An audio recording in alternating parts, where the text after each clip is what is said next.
Welcome to Center Heist Productions. It is April 25th, 2024. Please hit the likes and subscribe down in your right hand corner. Muchly appreciate that, and I really do appreciate that. We had some breaking news, so this is about my 10th retake. So we do put a lot of effort into these tapes. I had to change it once more because we got the bad news of burying one of the greats, broadcaster wise, doing play by play for CBC. Bob Cole has passed away at 90 years of age today. My condolences to the family. I can only say the accomplishments Bob made to the game were incredible, and still will never forget that 93 Stanley Cup final that he did when the Canadiens won the Stanley Cup the last time they did. Just really stands out in his era. My condolences to the family. We loved them dearly, and let's take uh, 15 seconds to a moment of silence for Bob Cole.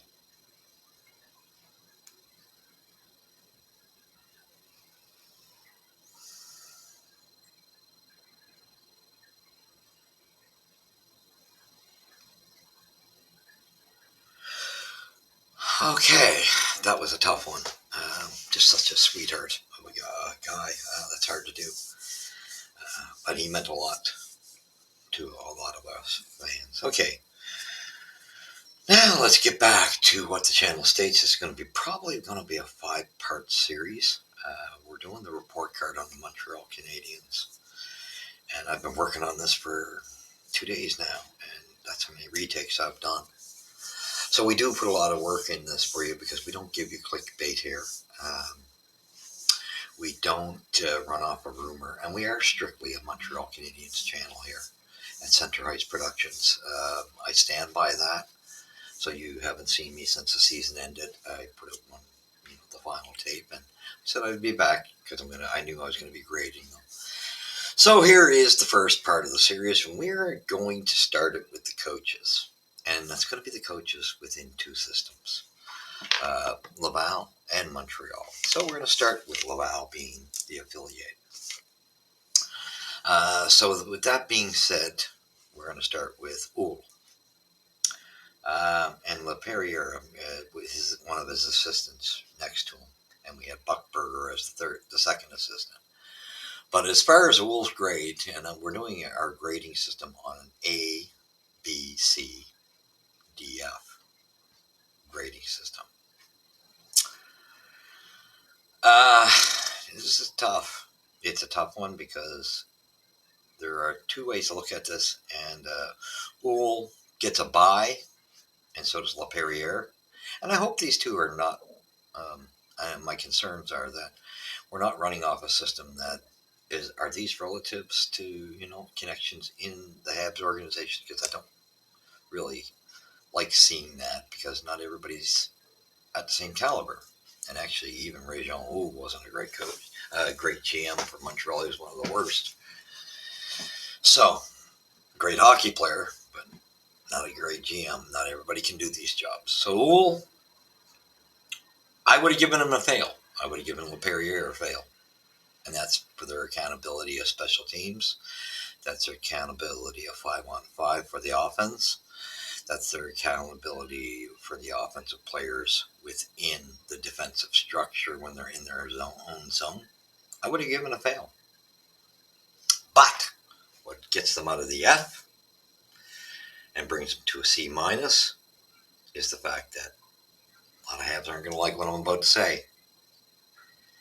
We stop listening to the media saying that the cupboards are full for the Montreal Canadiens, because they're not. Our defensive cupboard, they're all defense. That's where we are stockpiled, and we have boosted our goaltending.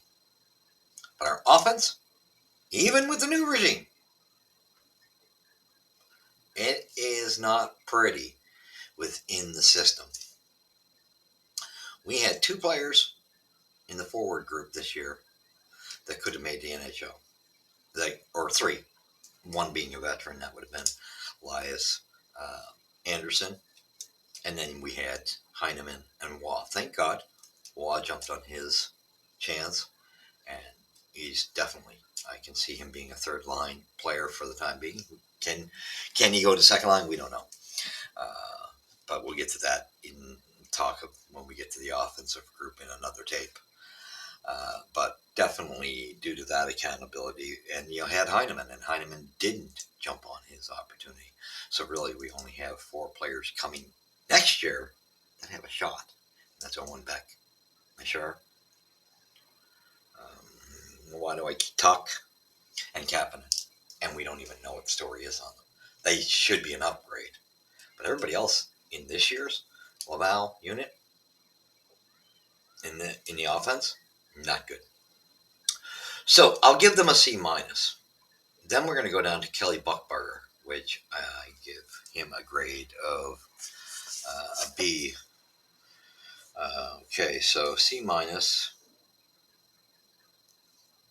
and C minus, and Buchberger would be a B. And the goaltending coach, Mariana, will be a B. Video coach, I'm not even concerned about that. So development was great. Adam Nicholas, that's a totally different. I just throw him into this tape just because the development side of things is all positives. A plus for that alone. But coaching, Buchberger. Now we're down at the second assistant coach. He gets a B. And what dropped him to that kind of a couple combinations. He had an elite lot of talent, although mind you, a lot of it was in Montreal. I can say that. So there was a few players. Trudeau, Struble, Barron, and Jack-Eye when they were there, and Mayu. I'm classifying it on that because those are your NHLers. So he did a fine job. You could see the big help it did and the good it did for Jack-Eye and Barron's game. They both came back much better, much improved. So that's a feather in Buchberger's cap. I think there's still work to be done. I think with that talent, there were some let-ups. But it is what it is. So he gets a B. Goaltending, we upgraded because that coach, that Mariana, did wonders with Dobish. The total turnaround of that man's play was incredible. So I got to say, I got to give the coach some credit there. He gets a B as well. Very well done job. I mean, that kid played the bulk of games, and I mean the bulk of games. And there were some bad decisions made on the management level. We'll get into that on another tape when we're dealing with management. Because I think Strauss-Mann should have been replaced sooner, and they might have been made the playoffs, even as weak as they were on offense.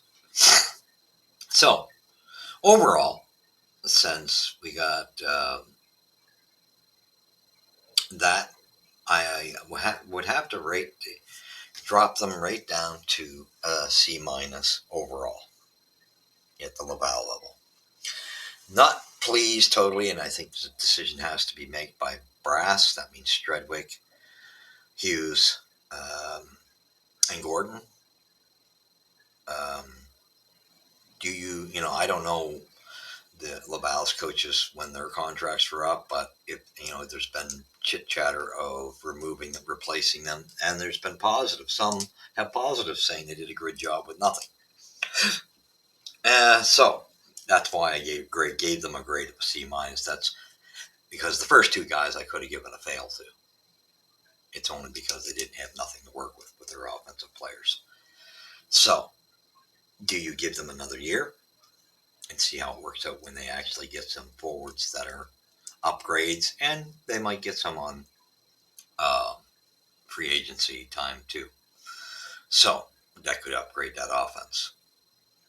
So overall, there's concerns. Development is great. That's not Adam Nicholas and his crew are beautiful. They've done a wonderful job. There's a big question mark when it comes to Uhl and LeBarriere.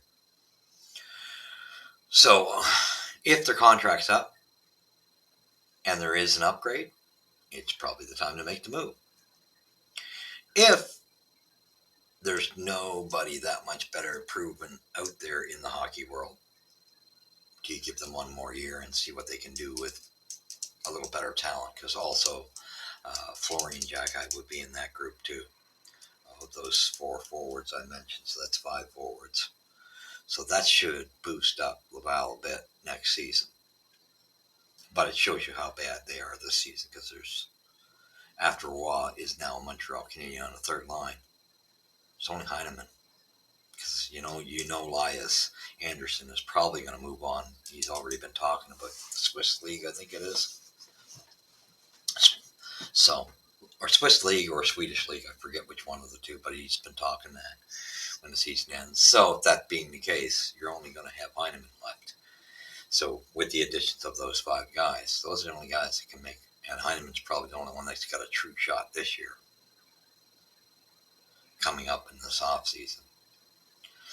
And I think it is do or die for him in this one. I don't know what happened, but I think you better get the psychologist out on him like you did with Armia, because that's, if you can get that to happen with Heineman, I think you got a good hockey player there. You just got to get his head. His head's not in the game. All right. So with that being said, we go to Montreal, and Montreal's a different story. Now the coaching staff goes into a totally different scenario here. We go to Marty St. Louis. What more can you say about Marty's fresh look, the positivity, the culture change, so the work development side of things with him and Adam Nicholas, and what a wondrous job he's done with these kids. The change in Slav, the choice of developing him himself. You got to give a lot of credit there, and that's why I gave him an A. I dinged him a half a point, like I have from. He could have been an A plus. He went to an A minus, or no, to an A. I didn't even give him an A minus because of his handling of discipline with his players. He does have an issue with treating veterans better, and I don't agree with it. I think that's why he needs some experience with them, because we had a player on this team that should have been disciplined more than anybody. I mean, we've seen the kids get disciplined when they were making jack eyes, slab the year before. We've seen a few players get some discipline and pay the price for it. And we even had Galley, who should have had some sit-outs in the beginning of the year because he wasn't up to snuff. But he came on. But Josh Anderson, no excuse for him. No excuse. And you can back a guy and try to boost his confidence as much as you can, but when the guy's not on the rail, he won't get back on the track. You got a problem. It's one way to try to get him to the track, but he's got to get on the track, and it wasn't matching. He's like the square, or vice versa, however you want to look at it. Like, say the team's a bunch of squares and he's the circle and it doesn't fit, or vice versa. Right? He just does not fit. He hurt every line that he was with, and it's effort. For the most part, it's don't give me the crap. One thing I watched with Josh Anderson, and it's been since we've had him, and I was worried about it when we got him, when Torts mentioned the warning signs. He's got the talent. It's his work ethic. And when I really focused on him this season, because he's done this since he's been with us. He's moody. He plays real good for 5 minutes, and then you don't see him the rest of the game. Well, he didn't even have that luxury this year. He had very, very, very few moments of half-decent hockey. There were so few, I can't count them on a hand. But with that being said, when I really put my scope down on Josh's game, and what I noticed, he loses a lot of board battles because his feet aren't moving. He doesn't utilize his size. I've said this all along. It's great to go storming down the ice and throw a hit, but when you're hitting board 75% of your hits out of 100, 25% of the time you're hitting a player. That's not good hitting. And to get him in that mode to even do that, but he should be using his size on the boards. He doesn't win puck battles. He's losing them all. And it's, somebody's got to be accountable for that. So that affected the coaches. So then we get into the assistant coaches when we go to Alex Burrows. This is another special teams, and I assume dealing with the offense, probably assisting them all the way around. But special teams, I'm not convinced. And Alex had the luxury of, I'm not sure if I want to say he was at the tail end of Claude Julien. I thought he was brought in.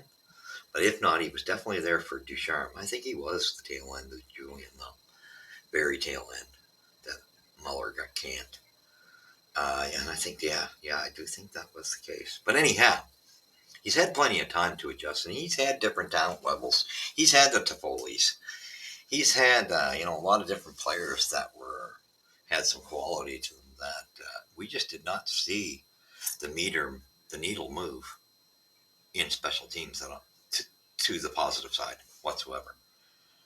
Now we've finally seen some glimpses of it here and there this year, and I think that's only because line one became so darn good, and so that started to work, and they started moving it around. So that was nice. He did change it up. That was a positive. So I give him the benefit of the doubt because I understand what the valid point is, and it makes sense. One line is all he's got to work with. However, I do think there were mistakes made too. I think Matheson was overworked, uh, given too much responsibility, and that could come to the coach too. But given way too much, I mean, being on the penalty kill, the power play, and no wonder his ice time was through the roof, and no wonder. That could affect why really with that amount, could he handle that amount? I think that there could have been some areas where they could have alleviated that and passed it out to other players. So not so much was on Mike Matheson. Meaning, even on the power play, you could have divided that with your defenseman and maybe alternated Jacky and Gooley in there, because we've seen Barron there, and he's got an offensive side, but it wasn't working. He was coughing up pucks at the line, and we were getting breakaways. That was the problem there, so that didn't work. Harris, we see glimpses, but he is much more defensively responsible. Kovacevic, periodic, but he's not. Those guys are power play specialists, that's for sure. And we know Savard isn't. So with that being said, I think you had to utilize whether it was using the second power play unit more often or taking Matheson and giving him a break here and there and putting Jacky or Gooley in that place, because I don't think Jacky's shot was utilized at the point when he shows he gets a bomb on there. Things happen. And I think Gooley was showing signs that he's got a lot more offensive side to him than we think. However, I found he made a lot of mistakes defensively this year. So I think he made positive steps in the offensive side of the game, like Matheson.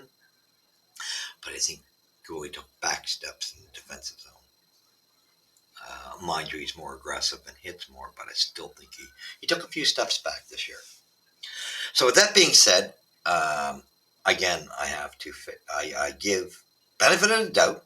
I'll give Burrows a C minus. Latowski, I give him a C because he kind of showed that he was kind of in communication with the video, so that we kind of got to know more what he was doing upstairs. And then when he took over for Marty when he left, he seemed to have a little more value. So he gets a C instead of a C minus. Then we have Robitaille. And Robitaille came on, improved the penalty kill towards the end.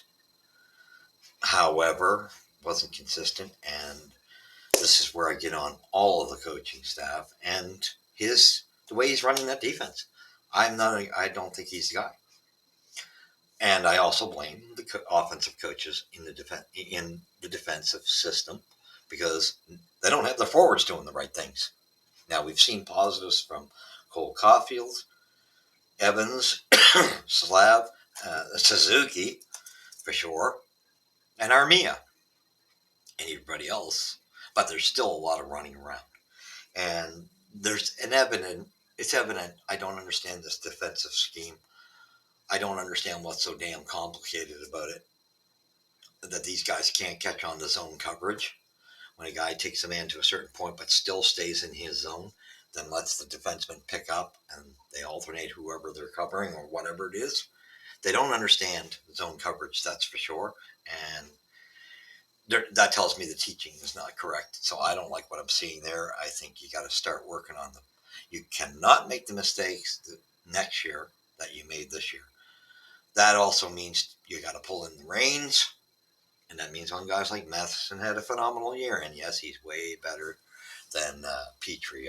Hands down, that's not even a discussion. And he is our best defenseman at this point in time. But his defensive game is weaker. But he has a great skating and offensive game. His skating really makes it happen. So, you got to give credit where credit's due. And maybe a portion of his plus minus would have be erased if you think about good points were made that he's on the ice in critical moments when the net's open. Minus that from his plus minus, maybe it moves him up a bit. So it does mean just I think he had too much time on the ice. He really is a second pairing defenseman, but on this squad because the kids aren't ready, he is the best defenseman. But when time comes and these guys do progress, he should be in his actual placement in the second pairing. Very talented skater, but he is our best defenseman for the time being, and he'll probably be here 2 to 3 years. I would definitely have him here till the end of his contract, unless you get a great trade. But that's down the road. I still don't think it's anytime soon. I think we'll see Davis Savard get moved at trade deadline, which should fix some of the youngsters on the right side. Do you have to bring a veteran in at that point, or are guys like mature enough to take over? Who knows? But that bridge will have to be crossed. But I think now we're talking about the discussion. Their contracts are up, these assistant coaches. A decision has to be made. And in respecting and understanding that, yes, the offensive coaches didn't have much to work with. I grant them that. That's why they got a C minus, C minus, and a C. So, which takes them up to overall the coaching staff in Montreal gets a minus B to a C, more the C overall, I think, but up to a minus B, and that's because now 3 contracts are up. Your goaltending coach did great, other than I think he's got to start working on the top side of the net. These guys, there's been a little bit of a sign of Montembeault and Primo going down and staying down too much, leaving the top part of the net open. That's the only thing I think he has to work with, but he's definitely a pass. There's no doubt about him, and that's Raymond, and he's a B minus. I give him a rating. He's done well with him still because Primo's game did improve. So with that being said, you got 3 contracts, coaching staff contracts that are up. Do you wait one more year? And I say don't resign for anything longer than a year if you're keeping those 3 to see what they can do next year with a better offensive improvement. The defensive coach, I don't think there's any excuses for now. I think he's got the defense. Mind you, there's still some. So you could go another year, but I wouldn't go no more than 1 year contract with those 3. Or do you make the move? And if there are improvements with experience coaches to put in those places, do you do it now? For me, I'm in that category because I think we're not going to be competing for the playoffs next year, but we are going to move up, and Marty's going to have higher expectations. I think we're 28th this year. We're going to be probably 22nd next year. We'll move up that much in that category. Not playing for a wild card yet. The following year, then we'll be battling for a wild card, a playoff spot. So, do you keep these guys in and sign them just for 1 year to give them and see what they can do this season coming with a little bit better talent, especially on the offensive side, and some schematics change on the defensive side? Uh, or do you make? I'm more in favor while the contracts are up. Why not upgrade that now? That way you can walk in 2 to 3 coaches for 3 years with Marty that are better and can assist him, and then he can have some of the pressure taken off him. That's my opinion. I love Vinny Lecavalier as a consultant, and I love Paul Byron in the system for development. So, with that saying, I gave Montreal's overall grade in coaching a minus B to a C. More so, a C. It's average, and I think Marty keeps it there because this before Marty it was an F. So, with that being said, thank you for joining me. We will get to the second episode. See which group we decide to go to after this. This is the coach episode, and like I say, that we're getting a variance because we have higher expectations because I've gotten to see hockey when Montreal was a great team in the 70s. We've seen different eras. So thank you for joining me, and hope you have a great day, and we'll catch you in episode 2. God bless. And again, once again, special condolences to Bob Cole's family, and may God be with him, with the family, and may Bob Cole rest in peace. Take care.